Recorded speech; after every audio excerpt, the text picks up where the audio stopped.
Topic मेरे साथ है वो है कि किस तरह से हम इफेक्टिवली अपनी प्रेजेंटेशन को दे सकते हैं। क्योंकि जब हम कभी भी किसी को मिलते हैं, मेरे साथ बड़े सारे लोग मुझसे कहते हैं कि सर कुछ ऐसा बताइए कि जिससे कि मैं लोगों को तुरंत सेट कर लूं। सवाल यहाँ पर सेट करने का नहीं है, सवाल है आपकी प्रेजेंटेशन की इफेक्टेसी कितनी है, उसमें क्या इफेक्टिवनेस कितनी है। तो मैं आपको बताना चाहता हूं कि कुछ आइडियाज हैं मेरे पास, अगर आप उनको अमल में लाएंगे तो बहुत अच्छा काम होने वाला है। सबसे पहला काम जो मैं आपको रिकमेंड करूंगा, अगर आप अपनी प्रेजेंटेशन अच्छी इफेक्टिवली दिखाना चाहते हैं तो सबसे पहला काम आपको करना होगा कि आपको प्रोडक्ट्स यूजर बनना होगा।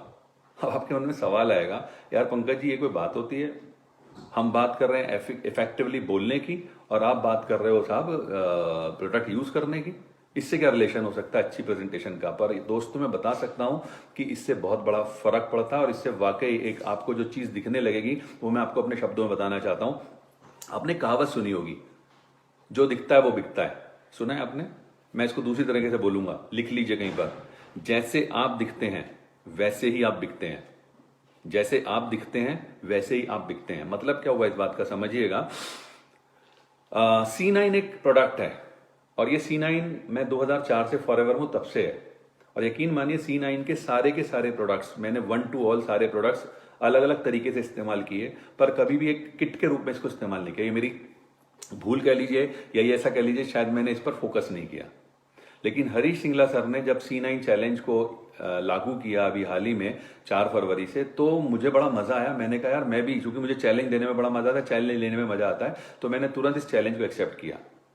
और उसका परिणाम ये हुआ कि मैंने सिर्फ 9 दिन के अंदर 5.4 kg वेट लूज किया। अब जैसा मैंने आपसे कहा, बिकम ए प्रोडक्ट यूजर। इससे पहले मैं C9 चूंकि यूज नहीं करता था तो मैं किसी से इफेक्टिवली बात भी नहीं कर पाता, बिलीव मी। लेकिन आपको जानकर खुशी होने वाली है, मैं अभी तक 6 C9 की किट बेच चुका हूं और इसके अलावा 12 ऑर्डर्स मेरे पास इस समय पाइपलाइन में माने कि वो लोग रेडी हैं, बिल्कुल वो लोग रेडी हैं मुझसे प्रोडक्ट्स लेने के लिए। दुर्भाग्य से आपको पता है कि इस समय वो समय कि जहां पर मैं डिलीवरी नहीं कर सकता। कुछ प्रोडक्ट्स मेरे पास शॉर्ट हैं, जैसे फाइबर अभी अवेलेबल नहीं है एंड आई नो कि वो आ चुका है, बस हम लोगों तक नहीं पहुंचा है अभी। तो ये सब चीजें जो हैं, आपको जो मैं कहना चाह रहा हूं, प्रोडक्ट यूज कीजिए। जब आप प्रोडक्ट यूज करते हैं तो उसका इंपैक्ट पड़ता है आपके बिजनेस पर, आपकी प्रेजेंटेशन पर, आप कितना इफेक्टिवली बातें कर सकते हैं। जैसे अभी किसी व्यक्ति ने कमेंट किया था कि पंकज जी आप बड़े स्मार्ट लग रहे हैं। आपको जानकर आश्चर्य हो सकता है, अभी एक मेरे जीएसटी के सिलसिले में मैं एक असिस्टेंट कमिश्नर से मिलने के लिए स्टेट ऑफिस में गया था, स्टेट सेल टैक्स ऑफिस में। तो वहाँ जो असिस्टेंट कमिश्नर साहब बैठे थे, तो अचानक मुझसे बोलते हैं कि मैंने सुना है आप, क्योंकि मेरे सीए ने उनको इन्फॉर्म कर दिया था कि मैं कोई गवर्नमेंट ऑफिसर हूँ, तो उन्होंने बोले कि आप किसी गवर्नमेंट ऑफिस से हैं? मैंने कहा हाँ सर मैं रिटायर्ड कस्टम ऑफिसर हूँ। वो मेरी शक्ल देखने लगे, पूरा ऊपर से नीचे तक देखने लगे। बोले क्या बात कह रहे हो? मैंने कहा बोले रिटायर्ड मतलब? मैंने कहा सर मैंने अर्ली रिटायरमेंट लिया है। अर्ली रिटायरमेंट का मतलब आप कितने साल के हो? और जब मैंने उनसे पूछा सर आप बताओ कितने साल का होऊंगा, तो आपको जानकर हंसी आने वाली है। उन्होंने कहा आप 35 साल के होने चाहिए मेरे हिसाब से यार। और जब मैंने उनको बताया कि सर मैं 50 साल का हूं, पता है उन्होंने कैसे कहा? हो ही नहीं सकता। एंड बिलीव मी, मेरी प्रेजेंटेशन की शुरुआत हो जाती है सिर्फ इसी बात से। मैं यहीं से अपनी बात को शुरुआत कर सकता हूं। तो जब आप प्रोडक्ट्स यूज करते हैं तो आपकी एफिकेसी इन प्रेजेंटेशन ऑटोमेटिकली शुरू हो जाती है। इसलिए मैं रिकमेंड करूंगा एक प्रोडक्ट यूजर बनिए। दोस्तों आपकी स्टोरी बड़ा मैटर करती है। ये आप सुनते भी होंगे बहुत सारे लोगों से, बहुत सारे लीडर से आपने सुना होगा कि साहब स्टोरी सुनाइए, अपनी स्टोरी बनाइए। देखिए हर व्यक्ति जो यहाँ बैठा है, जितने भी लोगों को आप जानते हैं, जितने लोगों को मैं जानता हूं, मेरा अपना मानना है कि हर व्यक्ति ने फॉरएवर को शुरू किया तो उसने किसी वजह से किया। किसी ने बिजनेस के लिए ज्वाइन किया, किसी ने एक्स्ट्रा इनकम के लिए ज्वाइन किया, किसी ने अपने नौकरी के साथ साथ पार्ट टाइम के लिए ज्वाइन किया। राइट और रॉन्ग? तो सबसे पहले स्टोरी में कुछ नहीं करना है आपको, उस व्यक्ति उस समय के जो हालात हैं, जिस वजह से आपने फॉरएवर ज्वाइन किया, अपनी स्टोरी में उनको थोड़ा सा ऐड कीजिए। स्टोरी बनाना कोई मुश्किल काम नहीं है। लोग कभी कभी सोचते हैं सर जब मैं मैनेजर बन जाऊंगा तब स्टोरी सुनाऊंगा। It's wrong. आपकी स्टोरी जिस दिन आपने ज्वाइन किया उसी दिन से बन गई है। राइट? अब आपने अगर कुछ प्रोडक्ट यूज कर लिया और उससे आपको अच्छा लगने लगा है तो आप उसको ऐड कर सकते हैं। साथ ही साथ आप क्या कर सकते हैं कि अगर आपको कुछ इनकम्स आने लगी हैं तो आप उनको भी ऐड कर सकते हैं। मान लीजिए कि आपने आज ही ज्वाइन किया है और आप अपनी स्टोरी बनाना चाहते हो, सिंपल सा आप बता सकते हैं कि मेरा कारण ये था और मैं ऐसे बहुत सारे लोगों को जानता हूं जिनको कि इस बिजनेस से या तो इनकम, अगर आप किसी ऐसे प्रोस्पेक्ट के पास बैठे हैं जिसको आप बिजनेस बताने के लिए हैं, या फिर ऐसे प्रोस्पेक्ट के पास बैठे हैं जिसको कि आप प्रोडक्ट्स बताने के लिए, तो आप प्रोडक्ट्स के बारे में बता सकते हैं कि ऐसे मैं बहुत सारे लोगों को जानता हूं जिनको इन प्रोडक्ट से बहुत मार्वलस रिजल्ट्स आए। Are you getting me? Point है कि हर व्यक्ति को अपनी स्टोरी बनानी होगी। जैसे मैं एक व्यक्ति जिनको मैं जानता हूं यहां पर है, मिस्टर राकेश श्रीवास्तव, जो अभी इस समय ऑनलाइन है, नौकरी करते हैं ये। अब जब ये नौकरी करते हैं तो इनकी स्टोरी क्या हो सकती है कि सपोज ये अपने प्रोस्पेक्ट के पास जाते हैं और इन्हें इनको बिजनेस बताना है, तो सिंपल से बता सकते हैं कि सर देखिए क्या है कि नौकरी में आपको पता है कि आज की डेट में बहुत कुछ तो होता नहीं है, और नौकरी से आप सिर्फ अपना पेट भर सकते हैं पर तरक्की तो कर नहीं सकते, ऐसा मुझे लगने लगा था। तो अल्टीमेटली मेरे पास कोई विकल्प नहीं था, मुझे ऐसा नजर ही नहीं आ रहा था कि मैं और क्या काम करूं, पर ये मेरे दिमाग में आ रहा था कि मुझे कुछ करना होगा। एंड फाइनली जिस कंपनी के बारे में आज अब मैं आपको बताने के लिए बैठा हूं, इस कंपनी के बारे में मुझे पता चला, मैंने इसको अंडरस्टैंड किया, मैंने इसके बारे में एक चीज समझी, और उसका परिणाम ये हुआ कि मैंने आज इस कंपनी में काम करना शुरू किया, और पिछले 8 महीने के अंदर मैं इस बिजनेस से आज 30-40 हजार रुपये महीना कमाने के लेवल पर आ चुका हूं। तो ये आपकी स्टोरी जो है बहुत मैटर करती है, आपकी इंडिविजुअल स्टोरी।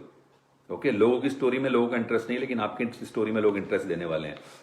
देन एक बहुत इंपॉर्टेंट पॉइंट जो मैं कवर करना चाहूंगा, वो भी बहुत जानना जरूरी है आपके लिए, कि जब आप किसी से बातें कर रहे हैं तो जनरली मैंने क्या देखा है व्यक्तिगत रूप से कि हर व्यक्ति एक लेवल पर होता है। सपोज मैं मेरी बात करता हूं, मैं जब इस बिजनेस में आया मेरा लेवल था इस ये सेंटर में, यानी इसको मैं 5 नंबर देता हूं। तो जनरली मैंने क्या देखा है कि हर व्यक्ति या तो यहां पर कंफर्टेबल होता है या वो कंफर्टेबल होता है यहां पर लोगों से बातें करने, यानी 4 लेवल पर। अब जरा सोचिए, जो 4 लेवल वाला बंदा है ये फिर 3 पर चला जाएगा, 3 वाला 2 पर और 2 वाला 1 पर, तो आपका बिजनेस ऐसे लोगों में जाना शुरू हो जाएगा जो ना तो कैपेबल हैं ना इस बिजनेस को समझ पाते हैं। यहां पर आपको मेहनत बहुत करनी पड़ेगी। यहां पर मैं किसी व्यक्ति के लिए कुछ गलत शब्द नहीं इस्तेमाल कर रहा हूं, लेकिन मेरे कहने का मतलब क्या है कि आपकी मेहनत बचनी भी है।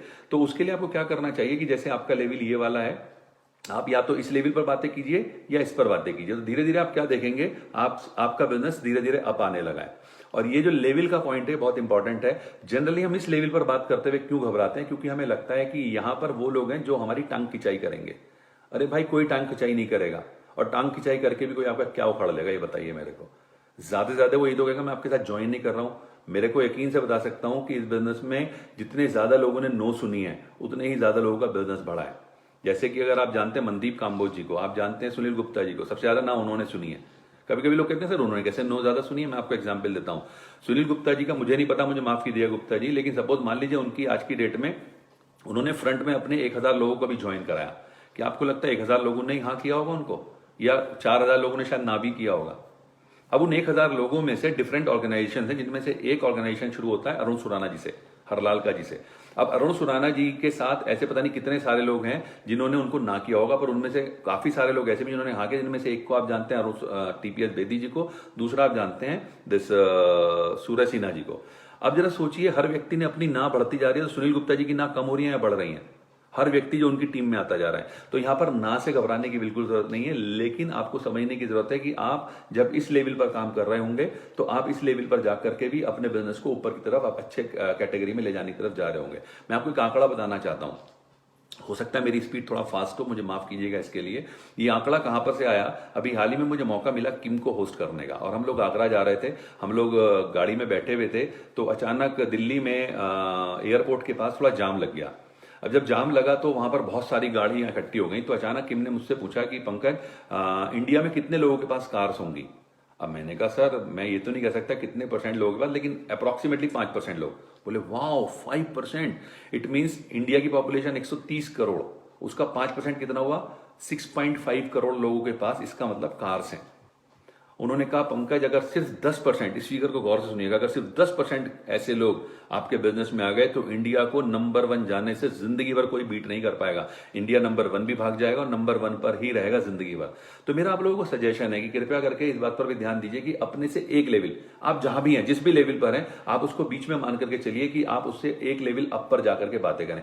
5 पर जाते जाते तो ऊपर जब आप 6-7 पर जाएंगे तो आपके कॉन्फिडेंस में हो सकता है कमी आए, क्योंकि जनरली आदमी अपने आप को छोटा महसूस करता है। लेकिन अगर आप यहां और यहां पर बातें करें तो आप बड़े कंफर्टेबली बातें कर सकते हैं, राइट। देन ड्रेस बड़ा इंपॉर्टेंट पॉइंट है जिसको मैं कहना चाहूंगा कि आपको हमेशा ड्रेस पर फोकस करना चाहिए। आपकी जो ड्रेस है वो परफेक्ट होनी चाहिए, टू द ओकेजन होनी चाहिए। जरा सोच करके बताइए मेरे को कि क्या कभी आपने देखा होगा मुकेश अंबानी जी, बिल गेट्स, अमिताभ बच्चन की फिल्मों के अलावा बाकी रोल्स की मैं बातें कर रहा हूं, आप इन लोगों को गौर से देखिए, इन लोगों की जो कॉन्फ्रेंसिस की ड्रेसेस होती हैं वो अलग होती हैं, शादी और फंक्शंस की जो ड्रेसेस होती हैं वो अलग होती हैं, और अगर खुदा ना खास्ता इन्हें किसी की डेथ में जाना होता है तो वो ड्रेसेस अलग होती हैं, और जो रात को सोते हैं वो ड्रेसेस अलग होती हैं। अब जरा सोच के बताइए मेरे को, क्या मुकेश अंबानी जो कपड़े रात को सोते समय पहनते होंगे उनको ऑफिस पहन के जाते होंगे, या जो कपड़े ऑफिस में पहन करके जाते होंगे क्या उनको शादी में पहन के जाते होंगे? मोस्ट प्रोबेबली नहीं। तो आपको ध्यान रखना है कि जब आप किसी भी प्रेजेंटेशन को इफेक्टिवली देना चाहते हैं तो आपकी ड्रेस मैटर करती है। आपके कपड़े ऐसे होने चाहिए जो कि एक प्रोफेशनल आउटफिट में हो, राइट। देन अगली जो पॉइंट है अच्छी प्रेजेंटेशन के लिए वो है कि किसी भी प्रोस्पेक्ट से बात करने से पहले, जब भी आप किसी प्रोस्पेक्ट के पास जा रहे हैं, किसी भी व्यक्ति को बिजनेस बताने के लिए या प्रोडक्ट बताने के लिए जा रहे हैं, आप चाहते हैं मेरी प्रेजेंटेशन बहुत अच्छी हो जाए, तो सबसे पहला काम आपको शांति, आपको कीप काम, मतलब इसे इंग्लिश में बोलते हैं कीप काम। आपको थोड़ा सा अपने दिमाग को शांत करना होगा। बहुत हबड़ तबड़ में जब आप रहते हैं ना तो आपकी प्रेजेंटेशन खराब होने की संभावना हो जाती है। ओके, तो आपको क्या करना होगा? आपको बहुत शांति के साथ दिमाग पर फोकस करके उस व्यक्ति को ध्यान करना होगा जिससे आप मिलने जा रहे हैं। And let me tell you, अगर आप उस व्यक्ति को इमेजिन कर पाए तो आप बहुत सारी चीजें करने वाले हैं। बिलीव मी, अगर आप उस व्यक्ति को उस समय जब आप काम है और इमेजिन कर पाए तो आप बहुत सारी चीजें उसके बारे में जान चुके होंगे उस थोड़े से पलों में, और आप उससे बातें करने की शुरुआत करने के लिए अपना मन बना चुके होंगे। And that will work for you for your effective presentation. दूसरा पॉइंट, जब आप किसी के पास प्रेजेंटेशन देने या बात करने के लिए, शुरुआत करने के लिए जाने वाले हैं, हमेशा प्राउड फील कीजिए। किस बात के लिए? कि yes, I am with the company जिसके पास एक बहुत बड़ा ट्रैक रिकॉर्ड है। मेरे पास ऐसे प्रोडक्ट्स हैं जो रिजल्ट ओरिएंटेड हैं, और जो मेरे पास है वो उसके पास नहीं है जिसके पास मैं जा रहा हूं। हमेशा इस बात के लिए प्राउड फील कीजिए। Third and most important is, आप किसी को भी प्रेजेंटेशन देने से पहले खुद का कॉन्फिडेंस बिल्ड कीजिए। और ये कॉन्फिडेंस कैसे बिल्ड होगा? ये कॉन्फिडेंस बिल्ड होगा ट्रेनिंग्स के माध्यम से, ये कॉन्फिडेंस बिल्ड होगा बुक्स के माध्यम से। वी आर सो थैंकफुल कि आज हमारे पास ट्रेनिंग्स की भरमार है। सॉरी फॉर दिस टाइम, लेकिन ये था, अगर मैं अब भी बात करूं तो है तो सही ना। आप देखिए, मैं चाहूंगा आप बेशक कोई सुन नहीं पाएगा, लेकिन आप दिल से तालियां बजाइए पूरे मैनेजमेंट के लिए कि आपके लिए इस समय में भी ट्रेनिंग्स अरेंज की जा रही हैं। तो आपको अपने कॉन्फिडेंस को बिल्ड करना है ट्रेनिंग्स के माध्यम से। अगर आप किसी के पास प्रेजेंटेशन देने जा रहे हैं बिजनेस की, तो आपका कॉन्फिडेंस होना चाहिए उसके बारे में। अगर आप किसी को प्रोडक्ट्स के बारे में बताने जा रहे हैं तो आपका कॉन्फिडेंस होना चाहिए प्रोडक्ट्स के बारे में। और बुक्स, जैसा काफी सारे लीडर्स ने आपको पिछले 3 दिनों में बताया है कि जो बुक्स उन्होंने बताई हैं आप उनको पढ़ने की कोशिश कीजिए। ओके, कोशिश नहीं कीजिए, एक्चुअली समय ही समय आपके पास अभी, तो आप ज्यादा ज्यादा बुक्स की तरफ फोकस कीजिए। और अच्छी प्रेजेंटेशन कब होती है? अच्छी प्रेजेंटेशन होती है जब आपके पास कुछ इंफॉर्मेशन ऑलरेडी आपके दिमाग में हो, राइट। सबसे पहली इंफॉर्मेशन आपके पास होनी चाहिए MLM के बारे में, multi level marketing. You know, आज की डेट में आप किसी व्यक्ति से जब बातें करते हैं, अगर आप उसको MLM के भविष्य के बारे में बताते हैं ना, तो यकीन मानिए उसकी आंखें खुली की खुली रह जाती हैं। पर सवाल यह है कि क्या आपको पता है MLM का भविष्य? क्या आपके पास वो डेटाबेस है? आज की डेट में बहुत सारी इंफॉर्मेशन आपको मिल सकती हैं, आप थोड़ा सा मेहनत तो कीजिए। आज की डेट में इतना आप सभी जान चुके हैं, कल नंदा जी ने बोला कि MLM का बिजनेस 13,080 करोड़ का ऑलरेडी इंडिया में हो चुका है। शायद आपको ना पता हो कि पूरे हिंदुस्तान में बाकी सारी इंडस्ट्रीज और MLM का एक बहुत बड़ा अंतर मैं आपको बता रहा हूं। अकेली इंडस्ट्री है पूरे इंडिया में जिसने 13% की 13% की ग्रोथ ली है पूरे 1 साल के अंदर। 11,000 कुछ करोड़ से 13,080 करोड़ हो गई है। Which means what? आप एक ऐसी इंडस्ट्री में हैं जो प्रोग्रेस कर रही है। दूसरा, ये इस इंडस्ट्री के बारे में बताया जा रहा फिक्की के माध्यम से, जो कि गवर्नमेंट ऑफ इंडिया की ही एजेंसी है, एसोचैम के माध्यम से, जो once again government of India की एजेंसी है, कि आने वाले समय में इस इंडस्ट्री का समय जो टर्नओवर है वो 65,000 करोड़ होने जा रहा है। What does that mean? अब से लगभग 5 गुना। तो जब आपको MLM के बारे में पता होगा तो बाहर बहुत सारे लोगों के दिमाग में अलग अलग मिथ्स हैं, बहुत सारी भ्रांतियां हैं। अब वो भ्रांतियां जब दूर होंगी जबकि आपके पास वो इंफॉर्मेशन हैं। दूसरा, आपके पास इंफॉर्मेशन हो चाहिए कंपनी के बारे में, फॉरएवर के बारे में, भरपूर इंफॉर्मेशन। बंदा आपको एक डाउट करे, आपके पास उसके लिए 10 जवाब होने चाहिए। उतनी इंफॉर्मेशन कंपनी के बारे में नहीं चाहिए। अरे मैंने सुना कंपनी भाग जाएगी। सर आप सही कह रहे हो, आपका डाउट बिल्कुल ठीक है। एक बहुत इंपॉर्टेंट बात मैं कहना चाहूंगा, एक अच्छी प्रेजेंटेशन में कभी भी बहस नहीं करनी चाहिए। जब भी कभी आप बहस करेंगे, मैंने किसी किताब में पढ़ा था, जब 2 लोग बहस करते हैं तो एक्चुअली एक जीतता है और एक हारता है, पर सच्चाई है दोनों हार जाते हैं। तो कभी बहस नहीं करनी है। बंदा कहता है कि साहब ऐसी ये इस तरह की कंपनी भाग जाती है, तो आप उससे मत कहिए क्या बात कर रहे हो यार, तुम्हें कुछ पता भी है, बेकार की बकवास कर रहे हो, ऐसे भाग जाएगी क्या? तुम्हें लगता है मेरा डिसीजन गलत हो सकता है? आपको ऐसा बिल्कुल नहीं बोलना है। आपको उसको कहना है सर आप बिल्कुल ठीक कह रहे हैं। आपको जो लगता है ना, ऐसा शुरुआती दौर में मेरे को भी लगा था, पर जब मैंने कंपनी के बारे में जाना जब मैंने एनालाइज किया कंपनी को तो मुझे समझ में आया कि साहब इतनी बढ़िया कंपनी जो 42 वर्षों से आज मार्केट में है, इतनी बढ़िया कंपनी जिसके पास आज 150 से ज्यादा प्रोडक्ट्स हैं, एक ऐसी कंपनी जिसके पास 1 करोड़ से ज्यादा लोग पूरी दुनिया में जुड़ चुके हैं, एक ऐसी कंपनी जिसको आज 25,000 करोड़ से ज्यादा के टर्नओवर वाली कंपनी देखा जा रहा है, जो ऑलरेडी 25,000 करोड़ का टर्नओवर कर चुकी है। तो आप यकीन मानिए, ना तो आप बहस में पड़े और आपने अपनी बात को भी कह दिया, पर यह बात भी आप तभी कह सकते हैं जब ये इंफॉर्मेशन आपके पास है। देन अगली इंफॉर्मेशन आपके पास होनी चाहिए प्रोडक्ट्स के मामले में। 2 अलग अलग एस्पेक्ट से मैं आपसे बातें कर रहा हूं। एक व्यक्ति इसको आप प्रेजेंटेशन देने जा रहे हैं बिजनेस की, तो भी आपके प्रोडक्ट्स की इंफॉर्मेशन होनी चाहिए, और अगर आप सिर्फ प्रोडक्ट्स की इंफॉर्मेशन देने जा रहे हैं तो ऑब्वियसली आपके थोड़ा ज्यादा इंफॉर्मेशन होनी चाहिए। मैं रिकमेंड करूंगा कि प्रोडक्ट्स के लिए आपके पास बहुत सारी ट्रेनिंग्स हैं, आप उनका सहारा लीजिए, एंड अल्टीमेटली आपके पास हमारे प्लान की, जो हमारा मार्केटिंग प्लान है उसकी इंफॉर्मेशन होनी चाहिए, किस तरह से ये लेडर्स काम करती हैं। जरूरी नहीं है कि आपको बहुत डीप में जाकर के बातें करनी है, लेकिन वो लेडर्स कैसे काम करती हैं उस समय, जो लेकर के 5 से बल्कि 0 से और 18% के बीच के जो लेडर्स हैं, आपको उस स्ट्रक्चर को बनाते समय इस बात का आइडिया होना चाहिए कि इसमें किस व्यक्ति को कितना पैसा आएगा, ताकि अगर सामने वाला व्यक्ति आपसे सवाल पूछ बैठे कि बॉस अगर मैं यहां पर असिस्टेंट मैनेजर हो गया और असिस्टेंट मैनेजर होने के बाद अगर मेरे इतना बिजनेस हुआ तो मेरे कितने पैसे आएंगे, तो वो इन्फॉर्मेशन सारी आपके पास होनी चाहिए। मैं रिपीट कर रहा हूं, आपके पास MLM की इन्फॉर्मेशन होनी चाहिए, आपके पास फॉरएवर की इन्फॉर्मेशन होनी चाहिए, प्रोडक्ट्स की इन्फॉर्मेशन होनी चाहिए। बहुत ज्यादा डीप इन्फॉर्मेशन प्रोडक्ट्स की नहीं चाहिए आपको, लेकिन इतना ताकि बंदे को सामने आप इन्फॉर्मेशन दे सकें, उसको सेटिस्फाई कर सके। And last one, the marketing plan. ये इन्फॉर्मेशन आपके पास होनी चाहिए। अब ये सब होने से फायदा क्या होगा, मैं आपको एक एग्जाम्पल देता हूं, जरा सोचिएगा, और ये बड़ा काम का एग्जाम्पल है। मैं क्यों कहता हूं कि अच्छी प्रेजेंटेशन में सब चीजें काम करती हैं। आप जरा सोचिए, आपको एक टीवी खरीदना है, सपोज सोनी का टीवी खरीदना है। अब आप सोनी के शोरूम पर जाते हैं जेब में पैसे डाल करके, जैसे ही आप शोरूम के अंदर चढ़ते हैं तो आपको दिखाई देता है बड़ा डस्ट हो रखी है यार, पूरा गंदा गंदा हो रखा है, चारों तरफ गंदा ही गंदा हो रखा है। आपका मन करेगा अरे यार क्या डस्टी सा गंदा सा यार, कैसी दुकान मेंटेन कर रखी है। हो सकता है आप कहें यार मैं नहीं लेता यार यहाँ से सामान, पर अचानक आपके दिमाग में आता है मुझे क्या करना है यार इसकी दुकान से, मुझे तो सोनी का टीवी लेना है, मेरे शहर में अकेला सोनी का डिस्ट्रीब्यूटर यही है, मुझे क्या फर्क पड़ता है इसकी दुकान पे डस्ट है, मुझे तो सामान देखना है। अब आप जाते हैं उसके काउंटर पे जहां अलग अलग उसने शोकेस में सामान लगा रखा है, उस शोकेस में आप देखते हैं तो वहां पे भी सारे के सारे टीवी पे डस्ट जमी हुई है।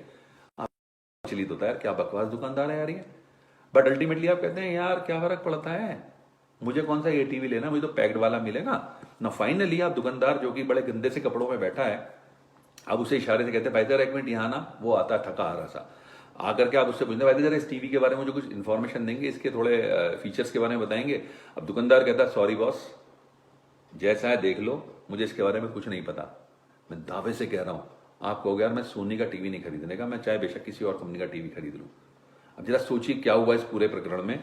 आपकी दुकान में कदम रखने से और आपके बाहर आने तक हर स्टेप पर आपके दिमाग से सिर्फ एक बात की आवाज आती है कि this is my right choice, the shop is my right choice, the product is my right choice, the person whom I am getting this product from is my right choice. Are you getting me, मैं क्या कहना चाह रहा हूं। जरा सोचिए, वो व्यक्ति जो सामने इंतजार कर रहा है, जैसा मैंने थोड़ी देर पहले भी कहा था, मेरा अपना व्यक्तिगत अनुमान है इस मामले में कि जितने भी लोग इस समय फॉरएवर कर रहे हैं, ज्यादातर लोगों के बारे में मैं जानता हूं, वो फॉरएवर से पहले कुछ ना कुछ कर रहे थे। मैं फॉरएवर से पहले जॉब कर रहा था। नंदा जी ऑलरेडी आपको कल बताए थे, आनंद गांधी जी, मनदीप काम्बोजी, संजीव कपूर जी, मैं सिर्फ नेटकोर के जितने लोगों को जानता हूं, मैं मेरे साथ के जितने लोगों को जानता हूं, सब कुछ ना कुछ काम कर रहे थे, के बाद फॉरएवर को चूज किया। राइट, द पॉइंट इज, जिसको भी हमने चूज किया, we are proud of choosing him as our upline, because हमें आइडिया हो गया था कि अपलाइन हमें हमारे सपनों को पूरा कराने में हमारी हेल्प करने वाला है। राइट, जिस समय आपके बारे में आपका प्रोस्पेक्ट ये इमेजिन कर लेगा कि यस, ये जो मेरा अपलाइन है, जो अपकमिंग मेरा स्पॉन्सर है, ये मेरे सपनों को पूरा कर सकता है, मुझे मेरी मंजिल तक पहुंचा सकता है, तो आप यकीन मानिए वो आपके साथ ज्वाइन कर लेगा। तो जब आपकी प्रेजेंटेशन इफेक्टिव करनी है तो उसके लिए आपको करना क्या है, आपको ये सब चीजों पर ध्यान देना होगा। और किसी भी व्यक्ति से जब आप बातें कर रहे हैं, पहली बार जब बातें करने के लिए जा रहे हैं, क्योंकि हमारा जो मुद्दा है कि प्रेजेंटेशन कैसी होनी चाहिए इफेक्टिवली, तो उसके लिए मैं आपको बताना चाहूंगा कि आपके पास शब्द होने चाहिए आपके वोकैबुलरी में। जो आपका शब्दकोश है वो खाली नहीं होना चाहिए। ऐसा ना हो कि आप शब्द ढूंढते फिरें जब आपसे कोई प्रश्न पूछे। ओके, और ये शब्द आपके पास कहां से आएंगे, आपके पास आएंगे ये शब्द जब आप एक्चुअली ट्रेनिंग्स ले लोगे, तब जब आप बुक्स पढ़ लोगे, तब आप जब आप YouTube पर हमारे चैनल पर आकर के फॉरएवर लिविंग, मैं आपको फिर से YouTube चैनल के बारे में बताता हूँ, youtube.com/FLP India। जब आप इस चैनल पर जाकर के डिफरेंट लीडर्स की ट्रेनिंग सुन लोगे, और अब इतनी बढ़िया चीज आपके साथ हो रही है कि आप लोग आप जो है इस समय भी गौर से देखेंगे तो इस समय क्या हो रहा है कि जो ट्रेनिंग्स रोजाना के रोजाना चल रही हैं ये आपको कितना हेल्प कर रही हैं। तो आपके पास आपकी वोकैबुलरी बढ़ने में ऑटोमेटिकली आपकी हेल्प हो रही है। जब आप किसी व्यक्ति के पास जा रहे हैं, जब आप किसी गेस्ट के पास जा रहे हैं, तो हमेशा उसको कॉम्प्लीमेंट करना सीखिए। ओके, जैसे कि सपोज किसी व्यक्ति के पास आप जाते हैं, उसकी शर्ट आपको अच्छी लगती है, तो आप उसे बोले सर आपकी शर्ट बहुत अच्छी लग रही है। ओके, सपोज आपको उसको हेयर स्टाइल अच्छा लग रहा है, आप उसकी हेयर स्टाइल की तारीफ कर सकते हैं। आप उसके घर में, आपको उसका घर का ड्राइंग रूम अच्छा लग रहा है, आप उसको कॉम्प्लीमेंट कर सकते हैं, क्योंकि तारीफ सुनना हर किसी को अच्छा लगता है। क्या ये बात आप पर लागू नहीं होती? ये बात आप पर भी लागू होती है। तो हमेशा ध्यान रखें कि जब भी आप किसी व्यक्ति के पास अपनी प्रेजेंटेशन लेकर के जा रहे हैं, either in terms of business और इन टर्म्स ऑफ प्रोडक्ट्स, आपको ध्यान रखना है, उसको कॉम्प्लीमेंट करना है। और कल नंदा जी ने ऑलरेडी बोला था, व्हाट इज दैट? किस पर फोकस कीजिए। What is that? Keep it simple from the start. Keep it simple from the start. जब आप किसी से बातें करें, आपकी बातों में टेक्निकल बातें ना हो, ऐसी बातें ना हो जिससे वो कंफ्यूज हो जाए। बहुत इजी रखिए उसको। और हमेशा अपने प्रोस्पेक्ट के टाइम की इज्जत कीजिए। कई बार हम इतना बोलते हैं कि जब मेन सब्जेक्ट पर आने वाले होते हैं तब तक प्रोस्पेक्ट कहता है भाई अभी कितनी देर और लगने वाली है। मैंने बहुत लोगों को देखा है, बिलीव मी। तो आप इस बात को समझ के चलिए, जो भी ट्रेनिंग अभी आपके समक्ष ये हो रही है उनका भी टाइम स्लॉट 35 मिनट्स का रखा गया है, क्योंकि हमारी ग्रेस्पिंग की एक लिमिट होती है, एक टाइम होता है। और उस समय में हमें क्या करना होगा? हमें इस बात पर फोकस रखना है कि हर व्यक्ति का टाइम इंपॉर्टेंट है, और उस प्रेजेंटेशन को दे दिया तो हम निकल आएंगे। अगर हम नहीं दे पाए तो हो सकता है वो प्रोस्पेक्ट आपका बोर होने लगे। वो समय जिस समय आपको रियल चीज डिलीवर करनी थी, उस समय वो अपने माइंड के शटर बंद कर ले, और परिणाम स्वरूप आपकी बेसिक प्रेजेंटेशन जो इंपॉर्टेंट थी वो मिस हो जाए। तो हमेशा अपने प्रोस्पेक्ट के टाइम का इज्जत कीजिए, सम्मान कीजिए। और जैसा मैंने थोड़ी देर पहले भी कहा था, इसमें एक चीज और ऐड करना चाहूंगा। जब मैंने लेवल्स की बात की थी, वहां पर भी गौर से ध्यान रखिए। किम ने आपको अभी हाल ही में ट्रेनिंग दी थी, उस ट्रेनिंग में उन्होंने बोला था कि हर व्यक्ति से बातें करिए, रोजाना कम से कम 5 लोगों से बातें कीजिए। यहां मैं ऐड करना चाहूंगा, और उन्होंने बोला एक्चुअली कि रोजाना बातें कीजिए, ज्यादा से ज्यादा लोगों को बातें कीजिए। टॉक टू एवरीवन, हर किसी से बातें कीजिए, लेकिन शेयर विद ओनली एलिजिबल। जो लोग योग्य है, जो योग्य है, सिर्फ उसी के साथ शेयर कीजिए प्रेजेंटेशन। हर किसी को प्रेजेंटेशन शेयर मत कीजिए। थोड़ा सा उसको चेक तो कर लो यार कि वो आपके बिजनेस के लिए फिट है या नहीं है। पता चला आपने 45 मिनट लगा भी दिए और वो आपकी हंसी उड़ा रहा है। तो सबसे पहले आप उसकी एलिजिबिलिटी टेस्ट करिए, राइट? देन कुछ एक इंपॉर्टेंट पॉइंट है जो मुझे आप लोगों को बताना है। कुछ भी लॉकडाउन नहीं हुआ है, सिर्फ बाजार लॉकडाउन हुए हैं, और वो जरूरी थे। आप यकीन मानिए, कुछ भी लॉकडाउन नहीं हुआ है। आज आपके लिए बहुत सारे अवसर खुल गए हैं। आज आपके लिए अवसर खुल गया क्रिएटिविटी का। आज आप जितनी चाहे उतनी रचनात्मकता में जा सकते हैं, जितनी चाहे उतनी, राइट? आप आज की डेट में जूम का इस्तेमाल करना सीख सकते हैं, फेसबुक का प्रॉपर इस्तेमाल करना सीख सकते हैं, सोशल मीडिया का प्रॉपर इस्तेमाल करना सीख सकते हैं। साथ ही साथ आप बुक्स पढ़ सकते हैं। कितना बड़ा लॉकडाउन खुला है आपके लिए। हमेशा हम लोग इसी बात के लिए कहते रहते थे, यार समय नहीं मिल रहा, यार समय नहीं मिल रहा, यार कैसे करें, समय ही नहीं मिल रहा हम लोगों को। लेकिन अब आपके पास वो लॉकडाउन हट गया है, आपके पास समय खुल गया है अपने परिवार को देने के लिए।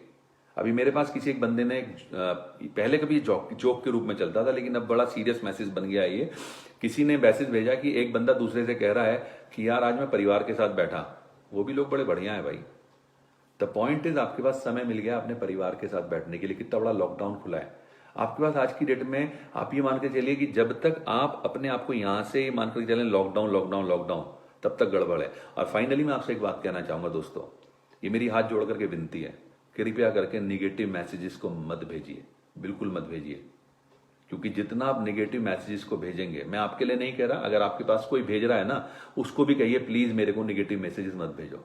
ज्यादा न्यूज मत देखिए, क्योंकि जितनी भी ये न्यूज आप देख रहे हैं उससे आपके दिमाग में एक्चुअली निगेटिविटी जा रही है, आप डर रहे हैं। और मैंने जो जाना है इतिहास के मामले में, तो ये बताया गया कि जितनी भी एपिडेमिक्स और पैंडेमिक्स हुए हैं, उनमें हमेशा डर की वजह से ज्यादा लोग मरे हैं। तो मेरा आप लोगों को रिक्वेस्ट है, हाथ जोड़ करके कृपया करके निगेटिव्स में मत जाइए, ज्यादा से ज्यादा पॉजिटिव स्प्रेड कीजिए। ये कोरोना है क्या, इसको लात मार के भगा देंगे हम लोग। मेरी तरफ से आप सभी को शुभकामनाएं। इस 2020 में इस कोरोना के निपटते ही हम लोग बहुत बड़ा धमाल मचाने वाले हैं। मुझे पता नहीं क्यों ऐसा इंट्यूशन हो रहा है कि हम लोगों का टारगेट तो अगले साल का था 2021 तक का, लेकिन मुझे ऐसा लग रहा है कि इन ट्रेनिंग्स के माध्यम से और जो आप लोगों का एंथुजियाज्म मैं देख रहा हूं उसके माध्यम से मुझे बड़ा कंफर्मेशन सी आ रही है कि शायद इंडिया 2020 में ही नंबर 1 जाने वाला है। मेरी आप सभी को शुभकामनाएं। All the very best. Thank you very much. All the very best. Thanks a lot.